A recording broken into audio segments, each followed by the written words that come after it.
Hello, and thank you for joining me. I know many of you have your own stories, your own heartaches. I'm sharing mine today not for pity, but for understanding, and maybe, just maybe, to help someone else who feels trapped in that impossible place between love and self-preservation. My name is Paul. I'm 67 years old, a widower, and for the longest time I thought my purpose was to be a father. It turns out my final and most difficult lesson was learning how to be a man who respected himself.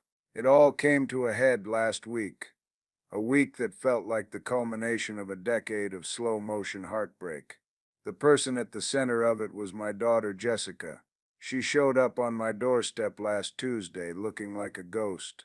For 6 months there had been nothing between us but a cold, heavy silence. I had cut her off, you see. It was the hardest thing I'd ever done, a decision that felt like severing a part of my own body.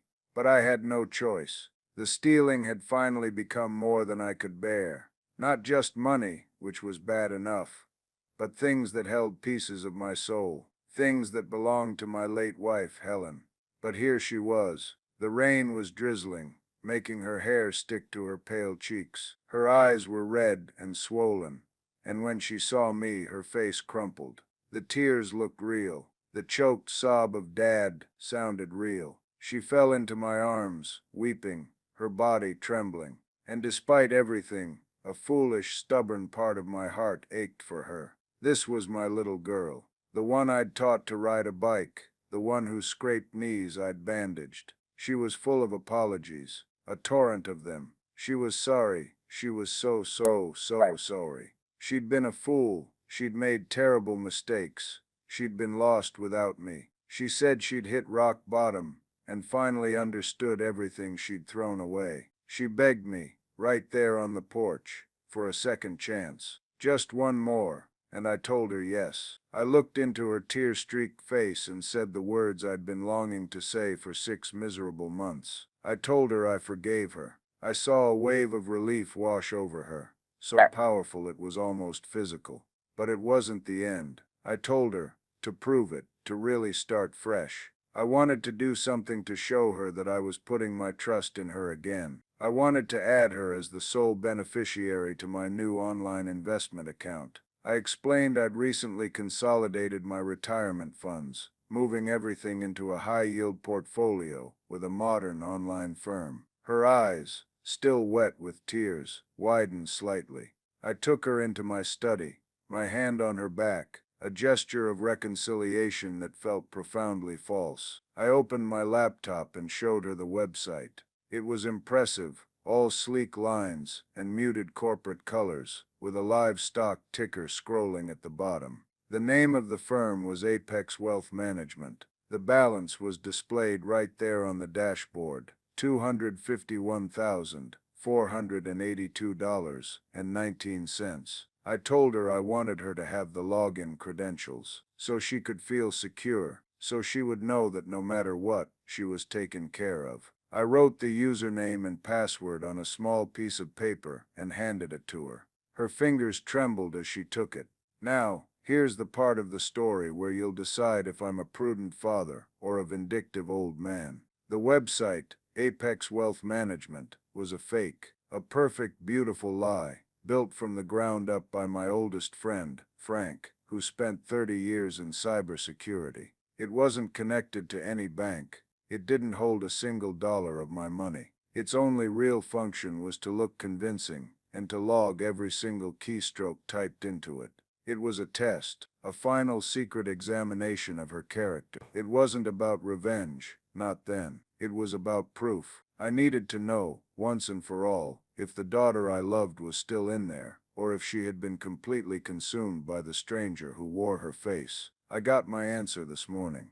I was sitting at my kitchen table, a cold cup of coffee in my hand, watching a live feed of the keystroke log on my tablet. I watched her log in. I watched her mouse hover over the account balance. And then, I watched as she navigated to the transfer funds page and attempted to move the entire fictional $250,000 balance into her own personal bank account. Every number, every letter, every click, a silent testament to the truth. The trap had been set, and the person I dreaded finding had walked right into it. The apologies were a lie. The tears were a tactic, and my heart, the foolish, stubborn thing, finally broke for good. The silence in the house, after I saw the log, was different. It wasn't the lonely silence I had endured for 6 months. It was the quiet, chilling silence of a morgue, the confirmation of death, the death of hope, the death of the daughter I once knew. My stomach didn't drop. It turned into a solid block of ice. There was no rage, no fire, just a profound Arctic coldness that settled deep in my bones. It was the feeling of an ending. To understand why I would build such an elaborate, and some might say cruel, trap for my own child, you have to understand the years leading up to it. This wasn't a single act of betrayal. It was a death by 1,000 cuts, a long, slow erosion of trust that had started so small I barely even noticed it. It began about a year after my wife Helen passed away. At first it was just discrepancies. $20 missing from the wallet I'd left on the dresser. I'd chalk it up to my own aging memory. Did I spend it and forget? Probably. Then 50. Then 100. Jessica was living with me at the time, trying to get back on her feet after another failed relationship and another lost job. She'd deny it, of course, with such wide-eyed innocence that I felt guilty for even suspecting her. "Dad, how could you even think that?" she'd say, her voice wounded. And I, desperate to maintain the peace in a house already filled with grief, would apologize. Helen had made me promise. In those last whispered days in the hospice, her hand frail in mine, she'd looked at me with those clear, loving eyes and said, "Paul, you have to look after our girl. She feels things so deeply. The world is a hard place for a heart like hers. Promise me." And I did. I promised. It was a promise that I carved into my soul, a sacred vow to my dying wife. For years that promise was the lens through which I viewed every one of Jessica's transgressions. It wasn't stealing, it was a cry for help. It wasn't manipulation, it was desperation. I wasn't being a doormat, I was being a good father, honoring my wife's last wish. This conviction, this promise, became a cage of my own making. I see that now. It allowed me to endure what I should have confronted. It's a debatable point, I know. Was I being kind, or was I just enabling a sickness? For a long time I told myself it was kindness. After the cash had escalated. She'd borrow my credit card for groceries, and I'd later find a charge for $100 pair of shoes. Her explanation was always plausible. A river of excuses that flowed so smoothly it could wear down stone. "Oh my God, Dad, I must have used the wrong card by mistake. It was in my wallet right next to mine. I'll pay you back on Friday, I swear." But Friday would come and go. There was always another crisis, another unexpected bill, another reason she was short. And I, remembering my promise to Helen, would let it slide. It was a strange dynamic with my son Mark during this period. Mark was the golden child, though not in the classic sense. He wasn't showered with gifts, but with a kind of benign neglect that he mistook for respect. He was stable. He had a decent job as a regional sales manager, a sensible wife, 2 kids. He lived an hour away and called on holidays. He saw Jessica's chaos and my attempts to manage it as a mess he wanted no part of. He never asked me for money, not because he was noble, but because he saw that the family's emotional and financial resources were entirely consumed by the black hole of his sister's needs. He kept a clean, safe distance. His stability was a passive thing, a fortress built on the absence of crisis. In his eyes, Jessica was the problem, and I was the fool who kept trying to solve her. He never once offered to help, to sit down with us, to be a brother. He just judged from afar, his silence a form of condemnation for both of us. The real turning point, the moment the cracks in my denial became impossible to ignore, was when the sentimental items started to vanish. It began with my father's old silver-plated Zippo lighter. He'd carried it all through his time in the service. It didn't even work anymore, but it sat on my desk, a solid piece of my past. One day, it was just gone. Jessica swore she hadn't seen it. She even helped me look for it, her face a perfect mask of concern. Maybe it just got knocked into the trash by accident, Dad. I found it a month later in a downtown pawn shop sitting in a dusty glass case. The ticket was for $30. I bought it back and didn't say a word. The shame was too great. Whose shame it was, I wasn't even sure anymore.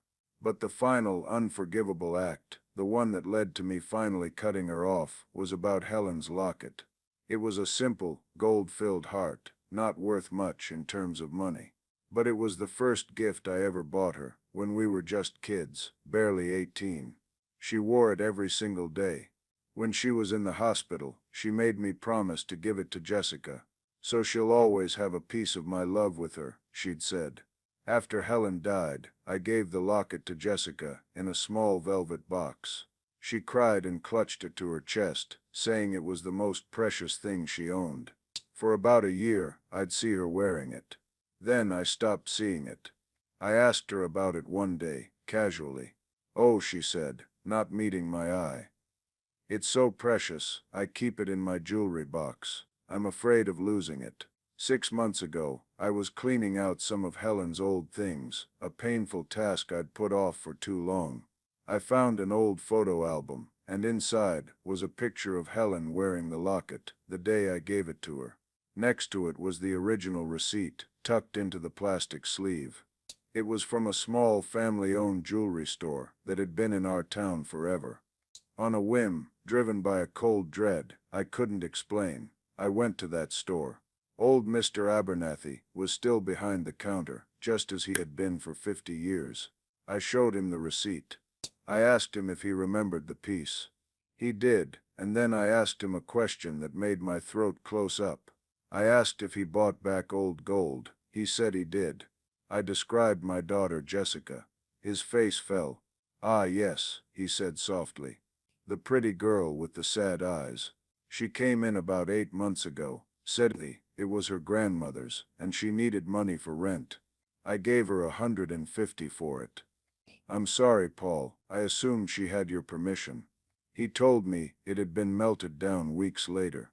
Scrapped. The physical manifestation of my love for my wife, a vessel for her love for her daughter, was gone. Vanished. For $150.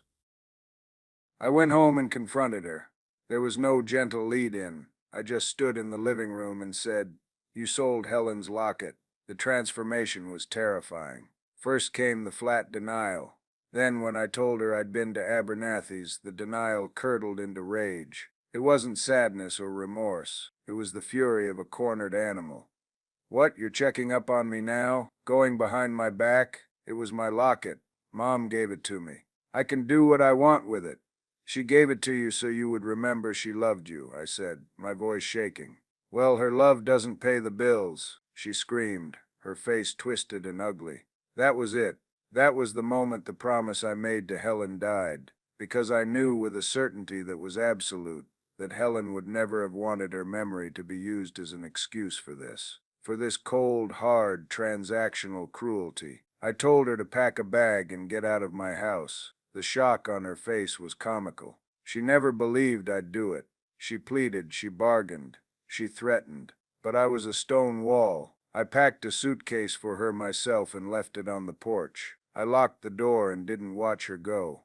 The 6 months that followed were the loneliest of my life. Every creak of the floorboards sounded like her footsteps. The silence was a constant accusation. Had I done the right thing? Was she safe? Was she sleeping on the street? I fought the urge to call her 1,000 times. The catalyst for the final act, for the plan with the website, came not from Jessica but from Mark. He called me about 2 months ago. It wasn't a "how are you, Dad" call, it was a call of complaint. "Dad," he said, his voice tight with irritation, "I need you to do something about Jessica." "What about her?" I asked. "She's been calling me, asking for money. Calling Sarah, my wife, saying you threw her out for no reason and she's destitute. It's embarrassing. You created this problem. You need to handle it." I was stunned. I created this problem. "Mark," She stole from me for years. She sold your mother's locket for scrap gold." There was a pause. "Yeah, well, she's always been irresponsible," he said, his tone dismissive. "But cutting her off completely just makes her everyone else's problem. My problem. Just give her a couple $100 a month or something. Put her back on the payroll. It's easier for everyone. Put her back on the payroll." The phrase echoed in my ears. That's all I was to him. The family bank. The manager of the family's messiest employee. It wasn't about love, or family, or concern. It was about convenience. His convenience. In that moment, I realized the sickness in my family was far deeper than just Jessica's addiction to theft. It was a systemic rot of entitlement and emotional detachment. Mark didn't see a sister in pain or a father in anguish. He saw an inconvenience that was disturbing his well-ordered life. My resolve, which had been wavering, hardened into something unbreakable. My passivity hadn't helped Jessica. It had enabled her. It hadn't protected my peace. It had destroyed it. And it hadn't earned me the respect of my son. It had earned me his contempt. I hung up the phone with Mark and knew I could never go back. I couldn't just handle it. I had to end it. It wasn't about revenge. Not really. It was about reclaiming the last years of my life. It was about building a wall so high that no one could ever use me as their personal cleanup crew again. The decision was made. I needed a plan, and for that I needed my best friend. Frank and I have been friends since kindergarten. We're a classic odd couple. I spent my life as a civil engineer, building bridges out of concrete and steel. Frank spent his building firewalls out of code and electricity. He's a small, wiry man with eyes that seem to see everything, and a mind that moves at 1,000 miles an hour. After a celebrated career in cybersecurity, working for government agencies I'm still not sure he's allowed to name, he retired to a life of quiet consulting and aggressive gardening. We met for coffee every Tuesday morning at a little diner called the Blue Plate. It was our ritual. The Tuesday after Mark's phone call, I didn't even wait for the coffee to arrive. I laid it all out for him. The years of stealing, the pawned lighter, the melted-down locket, Jessica's 6-month banishment, and finally, Mark's galling phone call. I told him about the promise to Helen, how it had twisted me into knots, making me excuse the inexcusable. Frank listened patiently, his gaze never leaving my face. He didn't interrupt. He just let me pour out years of accumulated pain and frustration onto the sticky tabletop between us. When I finished, he was silent for a long moment, stirring his coffee with a slow, deliberate motion. His reaction wasn't pity. It was a cold, quiet anger on my behalf. "Paul," he said, his voice low but firm, "I've been telling you for 5 years that this was unsustainable. But hearing it all laid out like that, it's worse than I imagined. The locket, that's monstrous." He took a sip of his coffee. "And here, son, put her back on the payroll. My God, they don't see you as a father. They see you as a utility, a resource to be managed." I just nodded, feeling a strange sense of relief. Having someone else see it so clearly was like a weight being lifted. "I know," I said. "But what do I do, Frank? She'll be back. I know she will. Her options will run out, and she'll show up on my doorstep with a whole new bushel of apologies. And God help me, a part of me will want to believe her." "Exactly," Frank said, pointing his spoon at me. "And that's the problem. Your heart is too easy a mark. You need something more than your own resolve. You need definitive, irrefutable proof. You need to see who she really is, in a moment where she thinks no one is watching. You need to kill the hope for good, or it will kill you." That was the moment the plan was born. It started as a half-serious joke. Frank said, "What you need is a honeypot, a trap, not to catch a Russian hacker, but to catch your own daughter." The idea was absurd, but it took root in my mind. He leaned forward, his eyes alight with the kind of intellectual fire I'd seen when he was deep in a problem. "We don't just want to catch her with her hand in the cookie jar. That's ambiguous. She could say she was borrowing. We need to catch her trying to steal the whole damn jar factory. We need to document her intent, And so, over lukewarm coffee and the clatter of diner dishes, we designed the perfect trap. It wouldn't be a hidden camera or a marked bill. It would be a full-scale psychological operation. We would build a fake world and invite her into it. The next few weeks were a blur of clandestine activity. My quiet suburban house became the unlikely headquarters for our conspiracy. Frank brought over a high-powered laptop and a secure portable server that looked like a black briefcase. He set it all up in my spare bedroom. My role was mostly as a consultant on authenticity. His was the technical wizardry. First, we needed a name for our fictional investment firm. We spent an entire afternoon brainstorming. It had to sound solid, trustworthy, but also modern and a little generic. We settled on Apex Wealth Management. It sounded impressive. Frank bought the domain name through a proxy service in another country, making it virtually untraceable back to him. Then came the design of the website itself. This was where Frank's meticulous nature shone. "It's all about the details," he'd mutter, peering at the screen. "Amateurs forget the favicon, or the terms of services link in the footer." We spent hours looking at the real websites of major financial institutions: Vanguard, Schwab, Fidelity. We copied the color schemes, deep blues and reassuring grays. We found a stock photo of a diverse group of smiling professionals for the About Us page.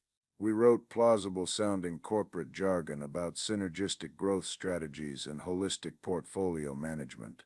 Frank programmed a live stock ticker that pulled a real data feed from the internet.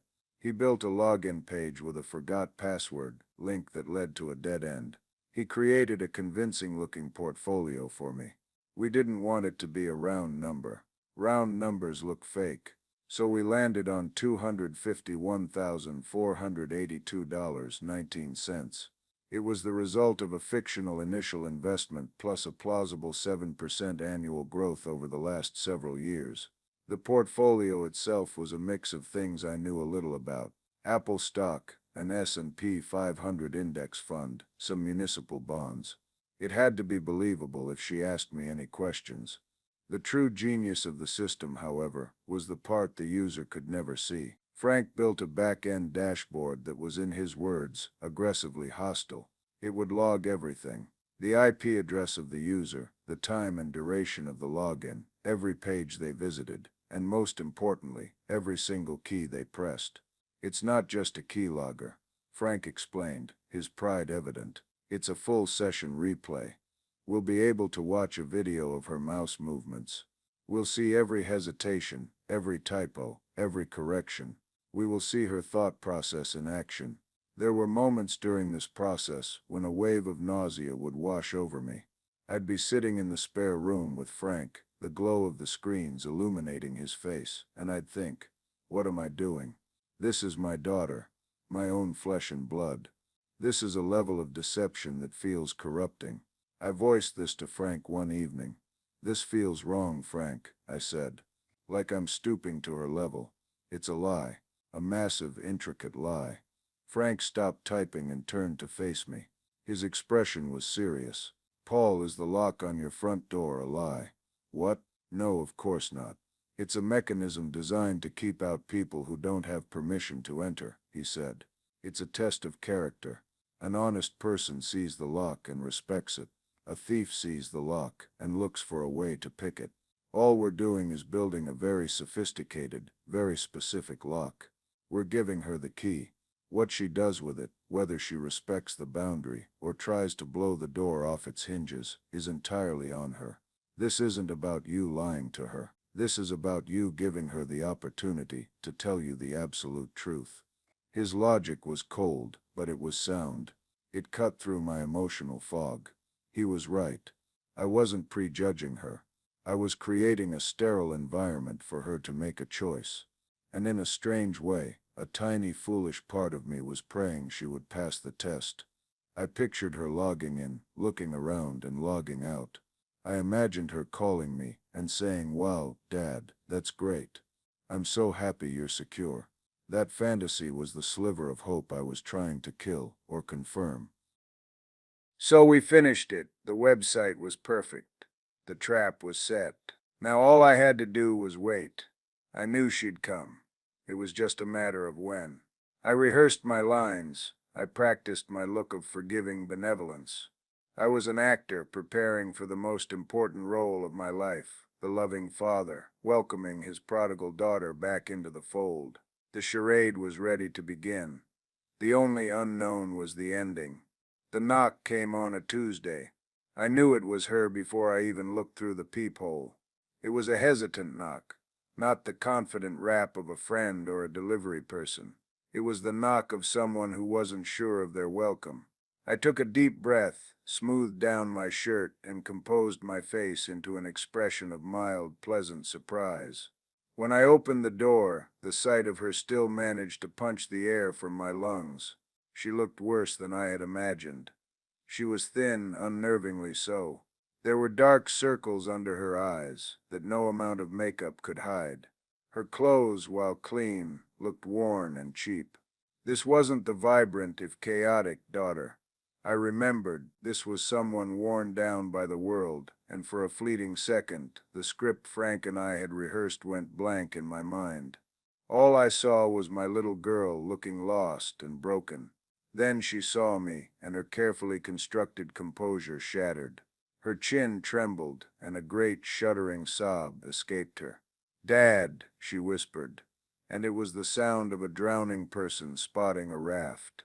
She stumbled forward and collapsed into my arms, her tears soaking the shoulder of my shirt. She was weeping with an abandon that felt primal and desperate.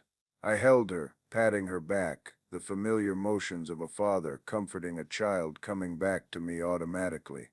But inside, I was a block of ice. I was playing a part.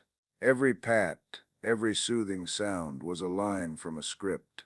I led her inside and sat her down on the sofa, the one Helen and I had picked out together 30 years ago.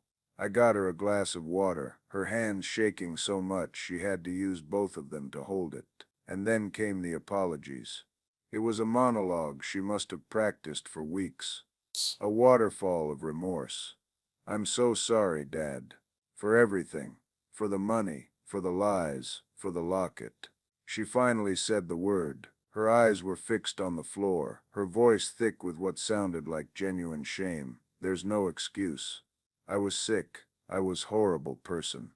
Living without you, without my family. It's been the worst 6 months of my life. It was the wake-up call I needed. I'm going to meetings. I'm trying to get my life together. I just needed to see you. I needed to tell you I was sorry, even if you never wanted to see me again." It was a masterful performance. If I hadn't known better, if I hadn't been steeled by years of betrayal, I would have believed every word. I let her finish, letting the silence hang in the air for a moment. Then I sat down opposite her. "I've missed you too, Jessica," I said, the words feeling like gravel in my mouth. I told her I forgave her. The relief that washed over her face was so intense it was like watching a light switch on in a dark room. Her posture straightened, the tension in her shoulders eased. She had her foothold. This was my cue. "To prove it," I began, my voice steady and warm, "to prove that we're really starting over, I want to show you something. I want you to know that I'm putting my full trust in you again." I led her into my study. I could feel her curiosity, a nervous energy radiating from her. I sat down at my desk and opened my laptop, clicking the bookmark for Apex Wealth Management. The sleek, professional website filled the screen. "I've been doing some financial planning," I said, adopting the tone of a slightly dotty but well-meaning old man. "My friend Frank has been helping me. We consolidated all my old 401ks and pension funds into this one online account. It's much easier to manage." I pointed to the screen, to the balance prominently displayed on the dashboard. $251,482.19. I watched her face closely, her eyes locked onto the number. For a split second, the mask of contrition slipped. It was just a flicker, a momentary widening of her pupils, a slight parting of her lips. It was the look of a starving person spotting a banquet. She caught herself quickly, replacing it with a look of polite interest, but I had seen it. The hook was set. "I've been thinking a lot about the future," I continued, "about what would happen if something happened to me. I want you to be secure, honey. So I'm making you the sole beneficiary." I opened a desk drawer and pulled out a fresh sticky note. "And I want you to have the login details, so you can keep an eye on things, so you know it's real." I wrote down the fake username, Paul_investor7, and the password, HelenMyLove22. The password was a particularly vicious touch, I admit. Using my dead wife's name felt like a violation, but it added a layer of sentimental authenticity that I knew would be effective. I handed the note to her. Her fingers brushed against mine as she took it. They were cold as ice. "Dad," she whispered, her voice husky with emotion, "I don't know what to say." "You don't have to do this." "I know I don't," I said, patting her hand. "I want to. This is what family does." I told her to take some time to familiarize herself with the site, to click around and see how it worked. Then I stood up. "I've got to run out for a bit," I said, forcing a casual tone. "Need to pick up some things at the hardware store, and I'm meeting Frank for our usual coffee. Make yourself at home. I'll be back in a couple of hours." I didn't go to the hardware store. I didn't go to the diner. I drove 3 blocks to the public library, a place I hadn't been in years. I found a secluded carrel in the back, tucked away behind shelves of forgotten history books. The air smelled of old paper and dust. It was the perfect anonymous place to watch the final act of my daughter's betrayal. My hands were shaking so badly it took me 2 tries to type in the password to access Frank's back-end system. My heart was a frantic drum against my ribs. The screen loaded, showing a simple text-based dashboard. It was stark white with a single line of green text, "No active sessions." I waited for 10 minutes, nothing. I started to feel a crazy, ridiculous surge of hope. Maybe she wouldn't do it. Maybe seeing my trust in her would be enough. Maybe Frank's lock was so good she would simply respect it. Then the screen blinked. The green text changed. "Active session detected beverageless 72.2.1.217.9. 1. My home IP address." She was in. A new window opened on my screen. It was the session replay. I was looking at a mirror image of what she was seeing on my laptop at home. I saw the mouse cursor, her mouse cursor, move across the screen. It hovered over the portfolio tab, then performance history. She was exploring, just as I'd told her to. For a moment my foolish hope returned. And then the cursor moved, slowly and deliberately, to the top of the screen. It clicked on the tab that said Transfer Funds. My breath caught in my throat. The keystroke logger, in a separate window, began to populate with text in real time. "Recipient bank." She typed the name of her own national bank. "Recipient account number." She typed in a 12-digit number. "Recipient name." She typed Jessica Miller, amount. The cursor in the amount box blinked for a long, long time. I could feel her debating. Would she be modest? Would she take just a little? Just enough to get by? My entire being was focused on that blinking line. Then the numbers appeared. 25148219. She didn't take a little. She didn't leave a dollar for sentiment. She took it all. Every last fictional cent. And then came the final, soul-crushing blow. She moved to the memo field. A field for explaining the purpose of the transfer. She could have written anything. Loan. Help. But she didn't. I watched my blood turning to ice as she typed 5 words that sealed her fate forever. "Gift from Dad." She clicked the Confirm Transfer button. On her screen, a small processing icon spun for a few seconds before being replaced by a red error message Frank had designed. "Transfer filed. Error 302. Unable to verify funds. Please contact customer support." I watched her click the button again, and again. The same error. I saw the mouse cursor begin to move erratically across the screen, a frantic, panicked dance of disbelief. Then she logged out. The session ended.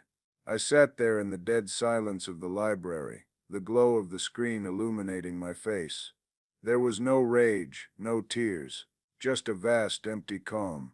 The kind of calm that comes after a hurricane has passed, leaving nothing but wreckage behind. The charade was over. The truth was out. And it was uglier than I could have ever imagined. The first call came less than 5 minutes after her session ended. I let it ring 3 times before answering, composing my voice to sound pleasantly clueless. "Hello? Dad?" It was Jessica. Her voice was thin, tight, and laced with an anxiety she was trying desperately to conceal. "Hey, are you on your way back?" "Just leaving the diner now," I lied smoothly. "Everything okay?" Yeah, everything's fine," she said, a little too quickly. I was looking at that website you showed me. The Apex one." "Oh yeah? What do you think?" I asked, enjoying this small, cruel moment of theater. "It seems great, really professional," she said. "But there might be a little problem with it. I think it's broken or something." I feigned concern. "Broken? What do you mean?" "Well," she began, and I could picture her choosing her words carefully. "I was just exploring the features, to see how it all worked.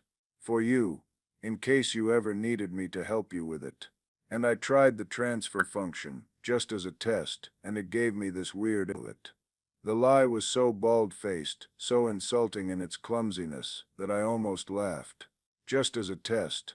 A transfer," I said, my voice full of innocent confusion. "Why were you trying to transfer money, honey? Was there a button for that?" "Oh, no. I mean, yes, there was a button, but I wasn't trying to transfer it to me," she sputtered, the lie compounding itself. "I was just clicking it to see what would happen, like a test drive. And it said unable to verify funds. I got worried. I thought maybe the site was a scam and someone had stolen your money." Her attempt to frame her greed as an act of protective vigilance was a new level of audacity, even for her. "Oh my," I said, letting a note of alarm enter my voice. "Well, don't you worry about it. I'm sure it's just a glitch. I'll call Frank when I get home. Thanks for looking out for me, though. That was very responsible of you." I hung up, a bitter taste in my mouth. The panic was setting in on her end.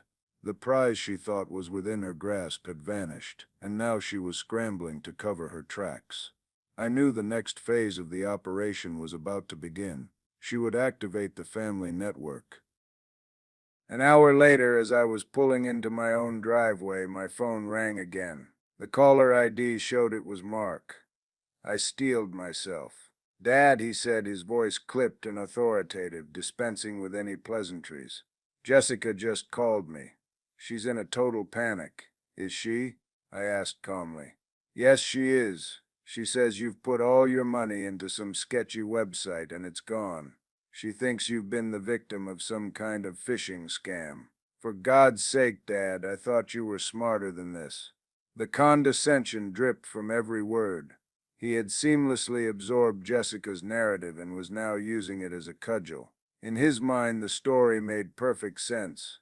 His irresponsible sister had stumbled upon the financial incompetence of their senile old father. "The money is fine, Mark," I said evenly. "How do you know that?" he shot back. "Jessica said she ran a test and it said the funds weren't there. This is exactly what I was worried about. You're retired, you're online all day. You're a prime target for these crooks.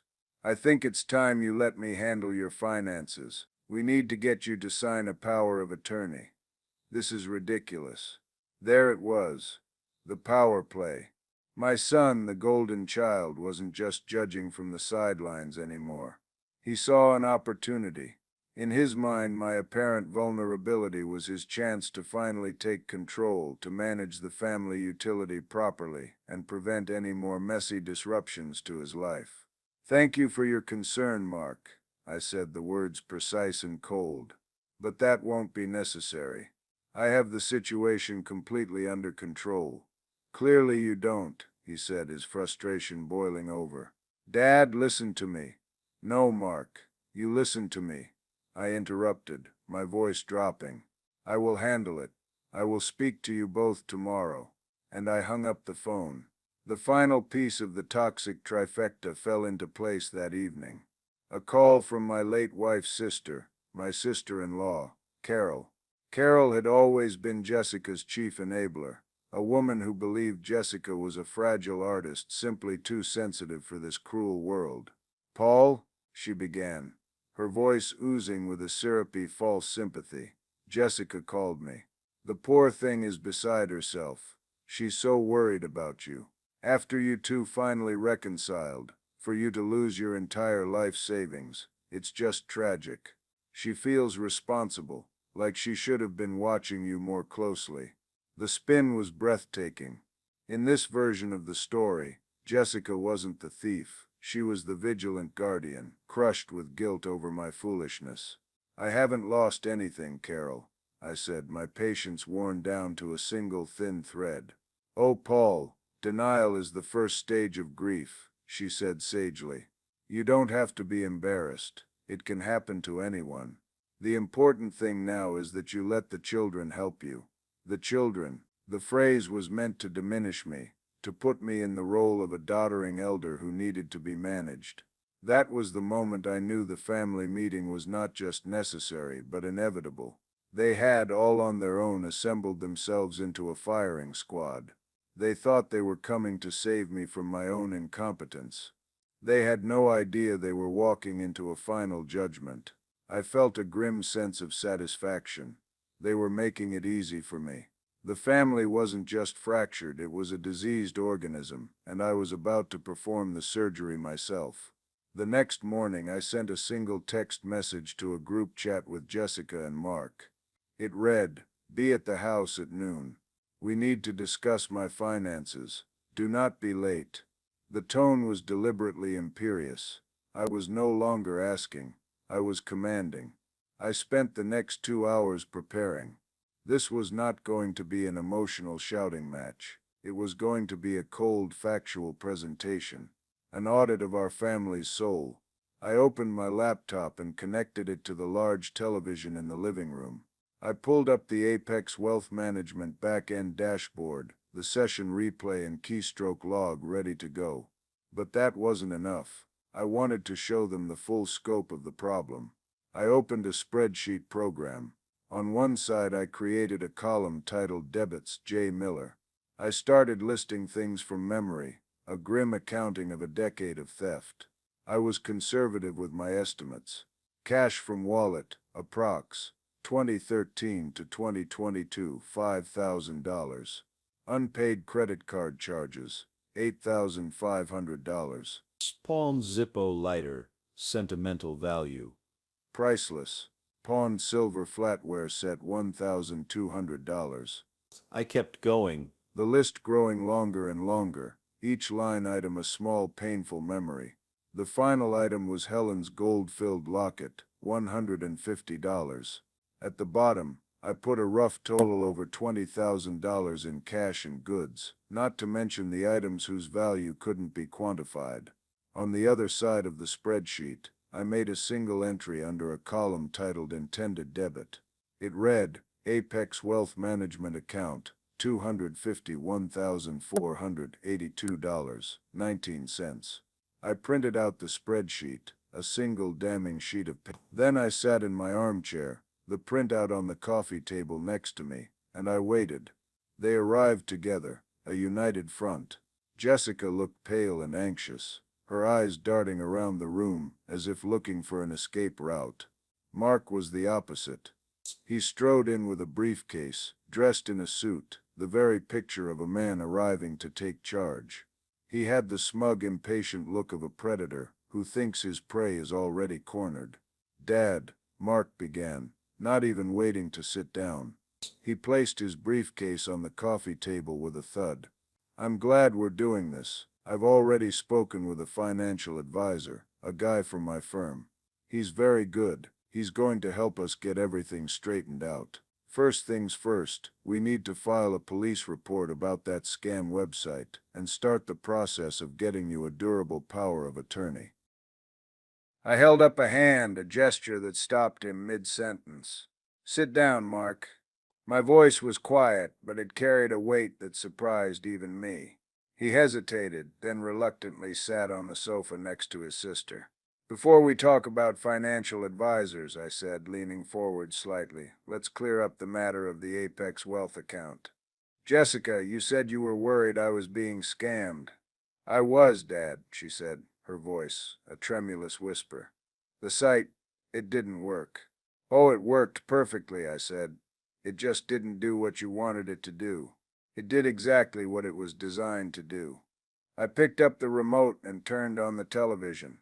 The screen lit up with the stark white interface of Frank's back-end system. Jessica stared at the screen, a puzzled frown on her face. Mark looked irritated, as if I were distracting from the main event with some technical nonsense. What is this? He demanded. This, I said, is the truth. I clicked a button and the session replay began. We watched in silence as a mouse cursor, a ghostly echo of Jessica's hand, moved across a perfect replica of the website I had shown her. We watched it click on transfer funds. Jessica's face went white. I don't know what that is, she stammered. That's not someone must have hacked it. Let's see, I said calmly. I switched the screen to the keystroke log, the text stark and black against the white background. This is a record of every key that was pressed during that session. Let's read it together, shall we? I read it aloud, my voice flat and devoid of emotion. Recipient bank, her bank. Recipient account number, her account number. Recipient name, Jessica Miller. Mark shot a look at his sister.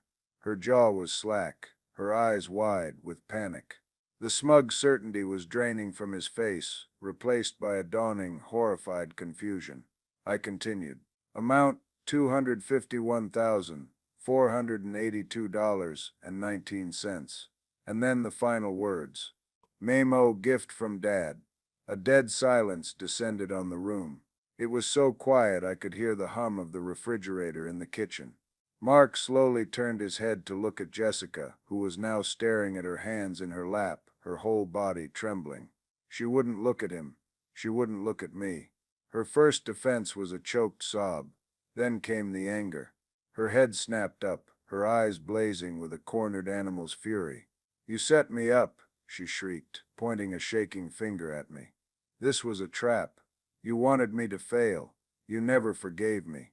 No, Jessica, I said, my voice still quiet, cutting through her hysteria. You have it exactly backwards. I was praying you would succeed. I gave you a key to a locked room with a feast inside, just to see if you would be content to know it was there for you. But you didn't just want a piece of it. You tried to steal the whole table. I looked at both of them, my gaze moving from Jessica's furious, tear-stained face to Mark's pale, shocked one. The website isn't real. The money isn't real. My retirement funds are perfectly safe, tucked away where they've always been. I paused, letting the weight of it sink in. But your greed, Jessica, that was very real. And your intent, that was undeniable. I reached for the spreadsheet on the table and slid it across to Mark.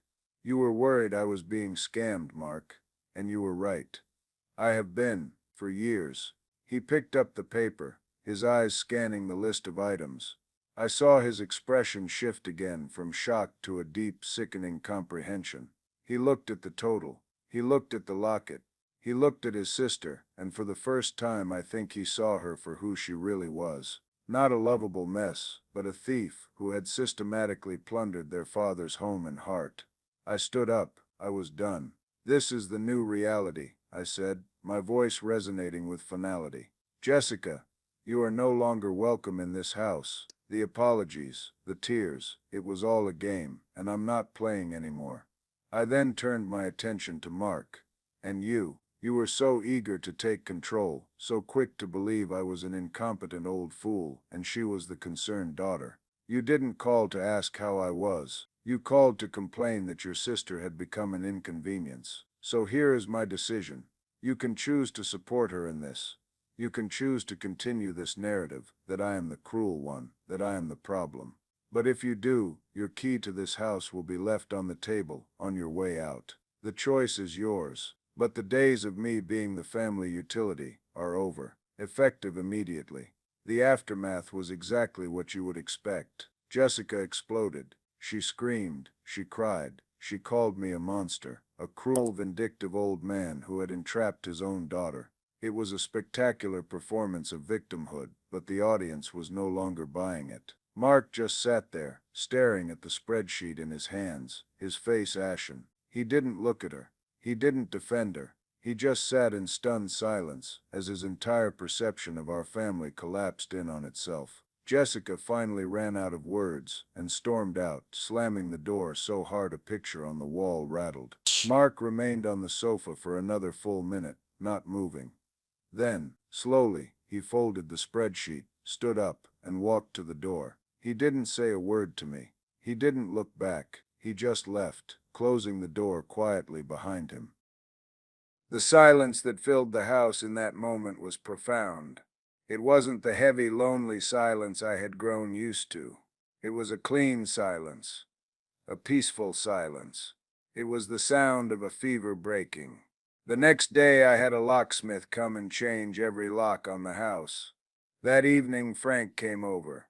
I opened 2 bottles of cold beer and we sat on the back porch. I told him everything. He didn't say I told you so. He just clapped me on the shoulder and said, "I'm proud of you, Paul. You chose yourself." We drank a toast to new beginnings. Life settled into a new rhythm, a quiet rhythm. I found that I enjoyed the solitude. I started working in the garden again, a hobby Helen and I had shared. I reconnected with old friends. I took a road trip to the coast just because I could. I was no longer waiting for the next crisis, the next phone call demanding money or emotional support. I was just living. About a month later, Mark called me. His voice was different, humbled. He apologized, genuinely. He said he'd had a long talk with his wife, that he'd spent weeks thinking about that day, about the spreadsheet. He said, "I was blind, Dad. I saw what I wanted to see because it was easier. I'm sorry. It wasn't a magic fix. The trust between us was damaged. But it was a start. A small, fragile foundation on which we might one day rebuild something honest." He told me Jessica had left the state. She'd sent him one last vitriolic text message blaming us both for her problems, and then she was gone. I felt a pang of sadness, but it was overshadowed by a vast sense of relief. So now I sit here in the quiet of my own home, a home that finally feels like a sanctuary again, and I reflect on it all. People might ask if I regret it, setting that elaborate trap for my own flesh and blood. And the truth is, I don't regret the trap. I regret that it was necessary. I regret that the daughter I loved had become so lost that such a thing was even conceivable. I still love her. Of course. I think a parent's love is a stubborn, elemental thing that doesn't just switch off. But I love her like you might love a memory. The person she is now, the person who typed "gift from Dad" as she tried to steal my future. I cannot have that person in my life. It wasn't about the money. It was never about the money. It was about the trust. It was about the slow, constant poisoning of my peace of mind, the feeling of being seen, not as a person but as a resource to be exploited. There's that old saying, blood is thicker than water. My experience has taught me a hard but valuable addendum to that. Blood may be thicker, but poison is thicker still. And sometimes the only antidote, the only way to save yourself is to amputate the infected limb. It's the hardest decision a person can make. But as I sit here now, watching the sun set through the window of my peaceful, quiet house, I can tell you without a doubt that I can finally breathe again. The price of peace was high, but the price of continuing the charade would have been my very soul. Now I'd like to ask you all, what would you have done in my shoes? Was the test a fair measure of her character, or did I go too far? I truly want to know what you think, so please, leave your thoughts in the comments below. If this story resonated with you, or if you've been through a similar ordeal, sharing it might just help someone else out there realize they're not alone in their struggle. Thank you for taking the time to listen to my story, and if you'd like to hear more, please consider liking this video and subscribing to the channel. It does help. Take care of yourselves.